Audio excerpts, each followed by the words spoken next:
Welcome, Tim, to the Flawless Growth Podcast. I am very happy to have you here. Thanks, Maria. I'm very excited to be here today. I appreciate you bringing me on. Wonderful. Okay, Tim, so let's start with your story. So, can you take us back? From what I've researched, is that you were in a ski accident. So, being a very, I'm sure, active person with skiing, which is, by the way, something I've never done, but I admire. I see videos, a lot of it, which is very cool. And so, what was kind of like the life before, and then what followed after? Yeah, well, you should try skiing sometimes because it is a lot of fun. But yeah, so I grew up in Massachusetts, and excuse me, I was very active when I was younger. I played lots of sports like soccer, hockey, and lacrosse, and surfing, and mountain biking, and snowboarding, and skiing, and skateboarding, and all those things. Mm-hmm. And after I graduated from college, that brought me out to California, where I lived in San Diego to surf for a year and a half. And then from there, I moved to Colorado and lived in a ski town, a mountain town, and worked as a ski patroller, which is kind of like a lifeguard on the ski mountain. And when I was 25, while I was working, I fell. I don't remember it, but I fell and I broke my neck and was paralyzed due to a spinal cord injury. Unfortunately, my fellow ski patrollers found me very quickly and got me to, the hospital at a very short time. So they really, I'm very fortunate for that. Um, and I spent 4 months in the hospital doing my rehab and trying to get back to a healthy, stable place. But that's when my life really changed, from being fully able-bodied and having that level of independence and ability to live a very physical life, an active life, to learning how to live life with a disability, using a wheelchair, being quadriplegic, so I don't have the ability to really use my hands all that well, and being reliant on other people to help with a lot of things every day. I've fortunately gained, increasingly gained more independence over the years since the accident, and I've found my way back to a lot of sports, which has been really wonderful. I do them differently now as an adaptive athlete. But I've been able to really rebuild my life, back to a place where it feels full, it is purposeful and fulfilled and joyful, and that's also been a real challenge. It's been a real journey to get there, to get to this place. Yeah. Of course, 100%. And well, I think at least you didn't remember what happened in the accident, because I'm sure if you would, like, it would have been like very traumatic as well, and the pain, like probably you don't remember just because it was so painful that you blocked it out completely. Um, and I think it's amazing that you now feel purposely again after all that 4 month recovery process, which I'm sure it was very hard. Um, for example, I've lived with chronic pain for around 4 years in my shoulder. Uh, Mm. it's like a lot of different like micro traumas that happen. It wasn't like one single thing, but I can definitely understand a little bit of what you're saying of being so patient and so um, changing your mindset a lot, adapting about what you have right now, like how it was different before. Um, I actually had surgery a couple of months Mm. ago, and it's been a little better. It's still like there. Some days are better than others, and it's been a challenge. It's been a long way, and but there's definitely, if you really put your mind to it and if you really work on changing the mindset, there's definitely a way to feel purpose again, or to enjoy some other things, or to even learn different things that you might not be doing before, but that you can do now. For example, I used to do a lot of CrossFit, which I cannot do anymore because it hurts a lot. but I learned to do yoga, right? And I love it. And it's something that I would have never done before because I would say like, oh, Yeah. yoga is too peaceful, like. But it's something that I learned and I loved. So I think definitely just being able to adapt and find new things is what helps you with any challenge in life, right?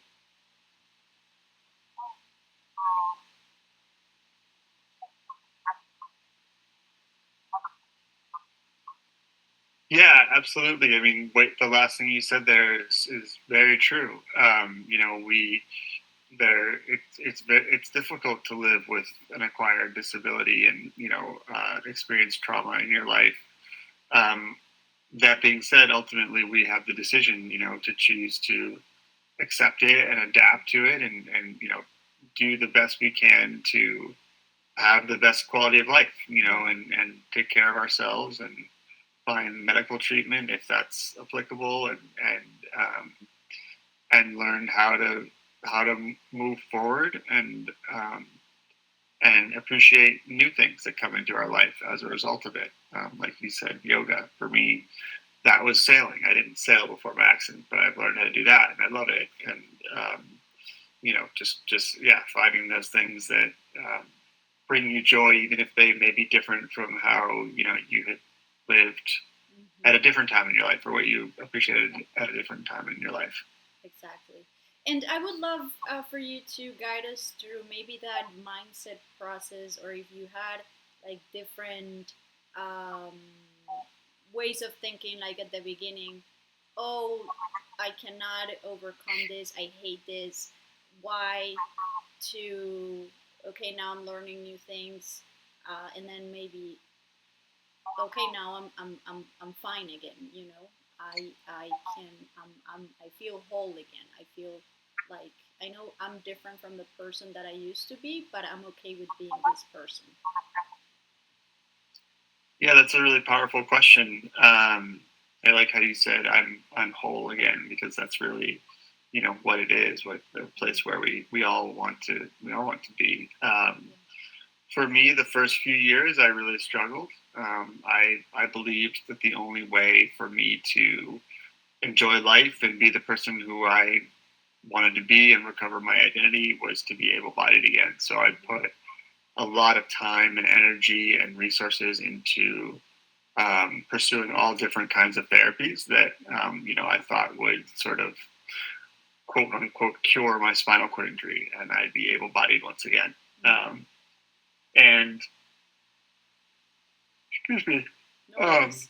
I'm not. Mm-hmm. I I don't want to say I regret that, because I think I needed to do that in order Yeah. to really sort of get that out of my system.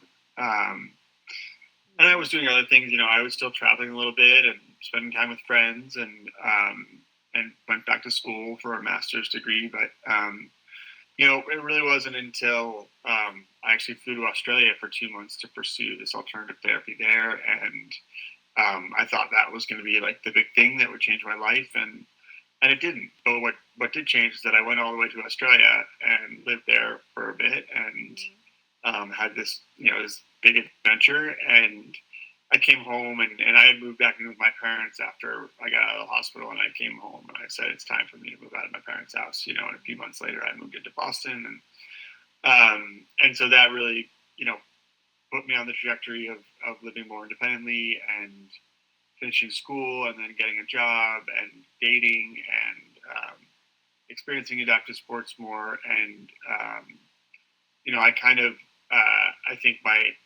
once I decided that I wasn't going to put all my energy into trying to pursue rehab, I put all my energy into trying to live what I thought was like a normal life. I wanted to have the apartment, the job, live in the apartment city, date, kind of like be like other people my age,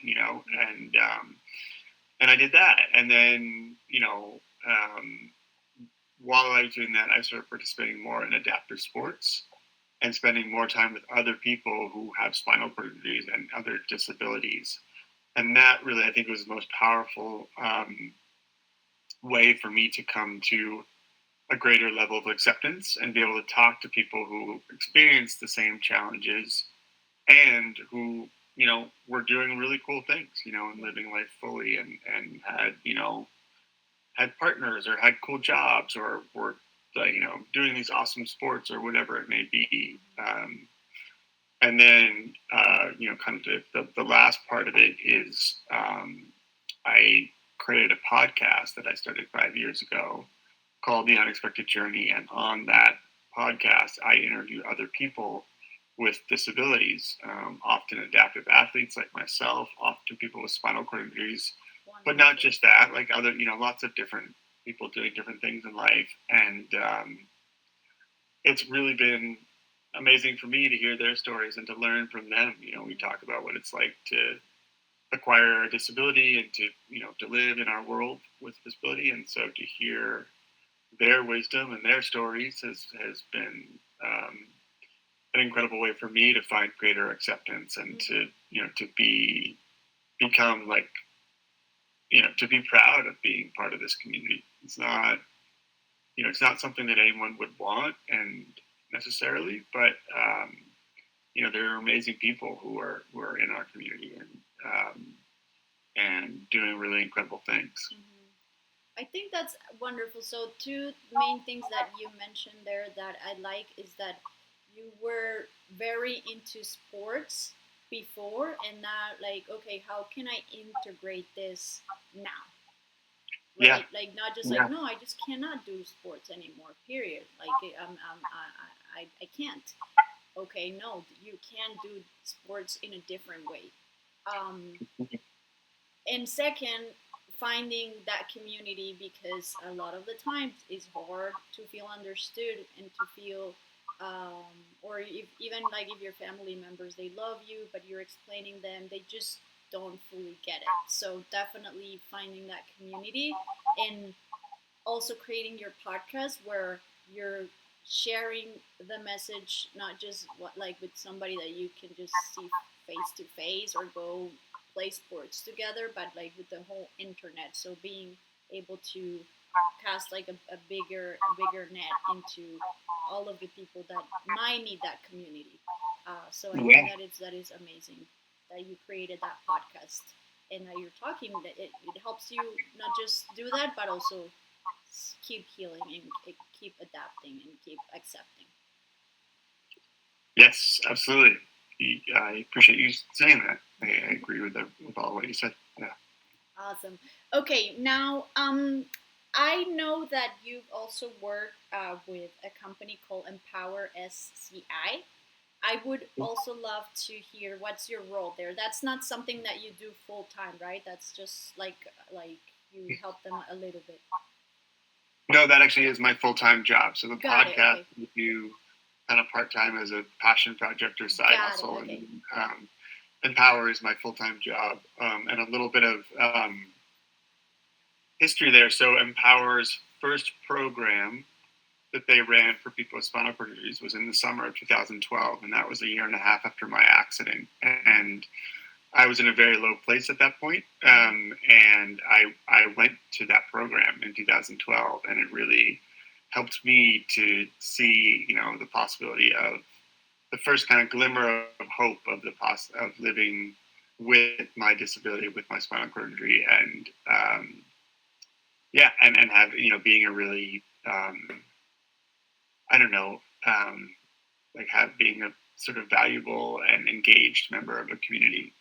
So that was wonderful. And then I left that program and went and did my own thing and got the job and all that kind of stuff. And then like 11 years later, they called me and asked if I wanted to be the director of strategic development at the organization because they had grown a lot.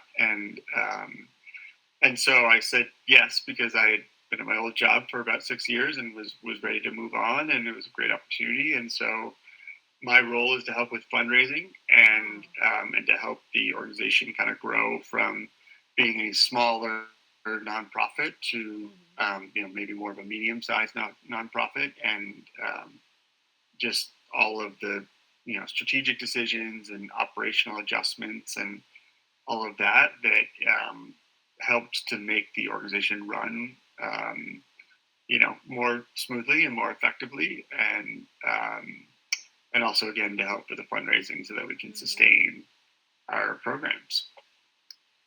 How challenging is fundraising for you? Oh, it's very challenging. Yeah. It is, one of the most challenging things. It's not easy to ask people for money, Yeah. and um, you know, but it's important, Mm-hmm. and it's been a great learning experience. And there's lots of different ways to go about it, and Right. so just it's a lot of problem solving and figuring out what the best ways are, and kind of putting all the puzzle pieces together. Mhm. Wonderful. Yes, I've talked with a lot of nonprofit people that work at nonprofits in this podcast, and definitely I admire you guys a lot because I think that's super challenging, but it's towards a very beautiful mission most of the time. So even though it's very challenging, it's 100% worth it. Yeah, thank you. Yes, I think, and that's what makes it. Yes, it makes it worthwhile and it makes it doable. Knowing that you're asking people to support something that Yeah. really has a positive impact on other people's lives. Okay, awesome. And now let's talk a little bit about your podcast. So you've mentioned you've worked on it for I think 5 years, right? Yep, about 5 years. Yep. Okay. And how was that? How was that whole process from starting to now? Like, what have you learned on the process in regards to growing the podcast, making it better? Because I'm also a newbie in the podcast space. I've been doing it for 6 months, so definitely a lot of progress. But it's been both a professional but also a personal challenge. I don't think this is easy at all. Like people think it's just like talking. No, there's definitely a lot into it. Yeah.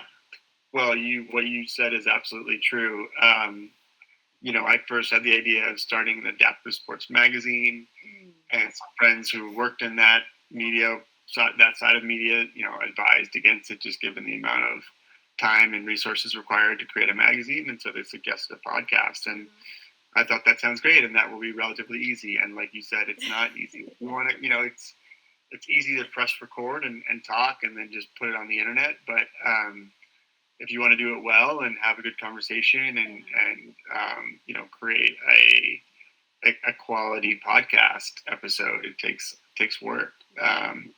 So I learned that. I had the idea, and it took about a year and a half to 2 years to actually, from when I had the idea to when we released our first episode and started season one. And since then, I've learned a few things. One is that this is applicable to a lot of things in life, but not to let sort of perfection be the enemy of the good. Mm-hmm. In the first couple seasons, we spent a lot of time on each episode, really trying to make it perfect, and they were great. But it was also exhausting, Yeah. and it was a lot of back and forth in the editing process. Mm-hmm. And again, I'm proud of those episodes that we created. And we still create really high quality episodes, but we've streamlined our process quite a bit. So there's just less back and forth and less time required from everyone to create a good episode, a good high quality episode. So that's been, really learning how to streamline your process, I think, is really helpful. And then, listening to your audience and making Mm-hmm. sure that, you're taking into account their feedback Mm-hmm. is a big one. And consistency is really important. If you want to grow your audience, you need to be consistent in, when you release your episodes and doing it on a schedule. Mm-hmm. Um, and social media can be helpful to grow your audience, but the thing that we've done recently that has helped us grow our audience exponentially in a very short amount of time, is invest in like advertisements, Mm-hmm. advertising spend. Unfortunately, we have a couple of sponsors, and we're in a place where we can do that. Nice. Um, but yeah, just sticking with it, and making sure that making sure that you're creating something that is meaningful to people. Mm-hmm. That's I think that's so important. That speaks to a community. Um, Yeah. Not just creating a podcast that's meant to be for everyone, but meant to be for a specific group of people, and then bring something valuable to them. So people will say, "Hey, I listened, and I really appreciated this, and it had this impact on me." Mm-hmm. I think that's really important, is to know who your audience is and really create something that they will enjoy and appreciate and benefit from in some way. Yeah, 100%. I love all that process. And like about what you mentioned at the beginning of like being ultra perfect, that has happened to me too. Like if the conversation is valuable, if there Mm-hmm. is a couple of errors or a couple of like I didn't say a word right or the person I'm interviewing like didn't say a word right, it doesn't really matter that much. Like that people are not really gonna judge you a lot for that if the Mm-hmm. conversation as a whole is valuable. So it's not worth it to spend 31 hour fixing that little error with the edit person and then back and forth sending it again. Um, Uploading the videos anywhere it takes a lot of time. So Yeah. definitely, I agree with that. Okay, and from let's talk like about maybe one interview that you've had that really spoke to you or that you really remember um, or that really helped you change your mindset. Oh man, that's the hardest question you've asked yet. Excuse me. There are so many that I could share. The one that comes to mind is an episode with a man named Tony Schmeezing, and he lives out in the San Francisco Bay Area. And he's been living with a spinal cord injury and quadriplegic for, I think, 40 years or maybe more than that. So quite a long time, maybe even like 45 years. And just his attitude and the fact that he has kept himself relatively healthy, and when he hasn't been, as healthy as he would like to be and has experienced health and medical challenges, his ability to still, be productive and find joy and live a meaningful life is really profound. And for me, it's sort of, I think a role model for me is Mm-hmm. someone who has a very similar disability to me, and has lived with it for a long time and has built a meaningful life for himself.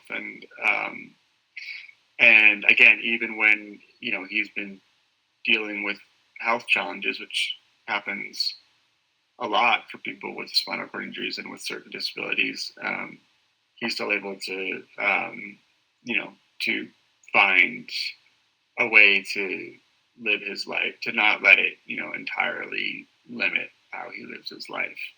And that to me is very motivating and encouraging, and I'm grateful to know him and to hear his experience. Mm-hmm. Especially Yeah, having it for so long. yeah, Yeah, hmm it's a long time. it's a long time. But yeah, definitely, I love when you see somebody that was able to overcome, whatever it is, because then it really makes you think that the way might be very hard sometimes, but if you really think about it, a lot of the things are excuses that we make for ourselves, or just a mindset block. I agree. I absolutely agree. Yes. Okay, and in regards to now so the podcast that I created, it's because I have a digital marketing agency, as I told you in the beginning. So you've told me that you guys have done advertising. When do you guys decide to do that? Like you guys start the podcast and maybe you see that it's not growing a lot. When do you guys like decide? Okay, we're gonna start putting a little bit of dollars into this? Yeah, that's a great question. Initially I bootstrapped the podcast for the first season. Um, and so, we had no additional funding. And then, we had one small sponsor, which was wonderful, but not an amount that allowed, Right. that would allow us to invest in any kind of advertising. So, or marketing efforts. So, season two, we brought in our first sponsor, and then by season four and now season five, we uh, were in a place where we had some funds available to invest in marketing efforts, and we were seeing steady growth in our audience, but not the type of growth that we were looking for, and so we are often contacted by um, you know podcast marketing agencies, and so I spoke with a few of them, and um, you know one of them really stuck out in terms of what they had to offer, and their their cost, and all of that. So we decided that it was a good time to invest in that, and as a trial run, and fortunately it went well, and Okay. was very successful, and so actually looking to do more with that platform. Wonderful. And so it was great that you guys got like a little bit of, well, yeah, an expert that guide you guys through what to do. Um, what platform do you guys did they usually decide to do? I would say it would be social media, right? To do the advertising on. No, actually directly on podcast, Ah, okay. Well, like that's read something that read I've on never done. podcast. So that's Yeah, super yeah. interesting. You sponsor things through the podcast platforms. Right. So they Ah, created a few ads for us that were then on Apple Podcasts, targeted toward um, podcast listeners who have an interest in um, our wow. content. Wonderful, wonderful. Super super cool to learn that. I didn't even know that existed. And I listen to a lot of podcasts. Yeah, yeah. Yeah. Okay, well, thank you so much, Tim. It was amazing to have you here. Where can people learn more about you and about your podcast? Yeah, of course. So the Unexpected Journey, my podcast is on Spotify and on Apple Podcasts. You can follow us on Instagram at Unexpected Journey Pod, POD at the end there. And then my personal Instagram is at Tim Joe Brown. So TimJoBrown. Wonderful. Thank you so much. It was awesome to have you. You have a very inspiring story. So thank you. I appreciate you. Yeah, thank you, Maria. Appreciate you having me on. Have